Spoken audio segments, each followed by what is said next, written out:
സംഖ്യാപുസ്തകം 12-ാം അധ്യായം. മോശെ ഒരു കൂശ്യസ്ത്രീയെ വിവാഹം ചെയ്തിരുന്നതുകൊണ്ട് കൂശ്യസ്ത്രീ നിമിത്തം മിര്യാമും അഹരോനും അവന് വിരോധമായി സംസാരിച്ചു. യഹോവ മോശെ മുഖാന്തരം മാത്രമേ അരുളി ചെയ്തിട്ടുള്ളുവോ? ഞങ്ങൾ മുഖാന്തരവും അരുളി ചെയ്തിട്ടില്ലയോ എന്നു പറഞ്ഞു. യഹോവ അത് കേട്ടു.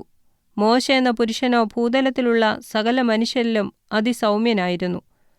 പെട്ടെന്ന് യഹോവ മോശയോടും അഹരോനോടും മിര്യാമിനോടും, നിങ്ങൾ മൂവരും സമാഗമന കൂടാരത്തിങ്കൽ വരുവീൻ എന്ന് കൽപ്പിച്ചു.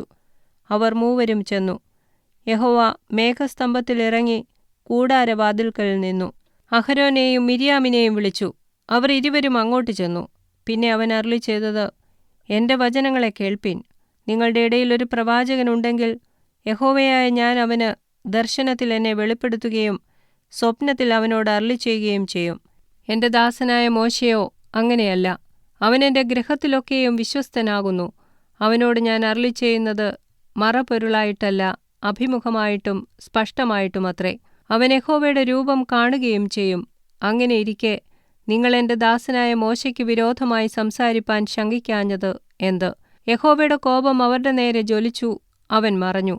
മേഘവും കൂടാരത്തിന്മേൽ നിന്ന് നീങ്ങിപ്പോയി. മിര്യാം ഹിമം പോലെ വെളുത്ത് കുഷ്ഠരോഗിണിയായി. അഹരോൻ മിര്യാമിനെ നോക്കിയപ്പോൾ അവൾ കുഷ്ഠരോഗിണിയെന്ന് കണ്ടു. അഹരോൻ മോശയോട്, അയ്യോ യജമാനനെ, ഞങ്ങൾ ഭോഷത്വമായി ചെയ്തുപോയ ഈ പാപം ഞങ്ങളുടെ മേൽ വയ്ക്കരുതേ.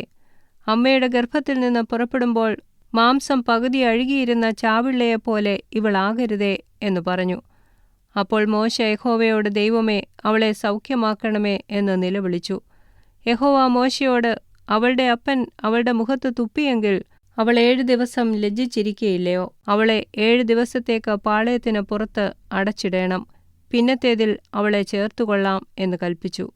ഇങ്ങനെ മിര്യാമിനെ 7 ദിവസം പാളയത്തിന് പുറത്താക്കി അടച്ചിട്ടു. അവളെ വീണ്ടും അംഗീകരിച്ചതുവരെ ജനം യാത്ര ചെയ്യാതിരുന്നു. അതിൻ്റെ ശേഷം ജനം ഹസേരോത്തിൽ നിന്ന് പുറപ്പെട്ട് പാരാൻ മരുഭൂമിയിൽ പാളയമിറങ്ങി.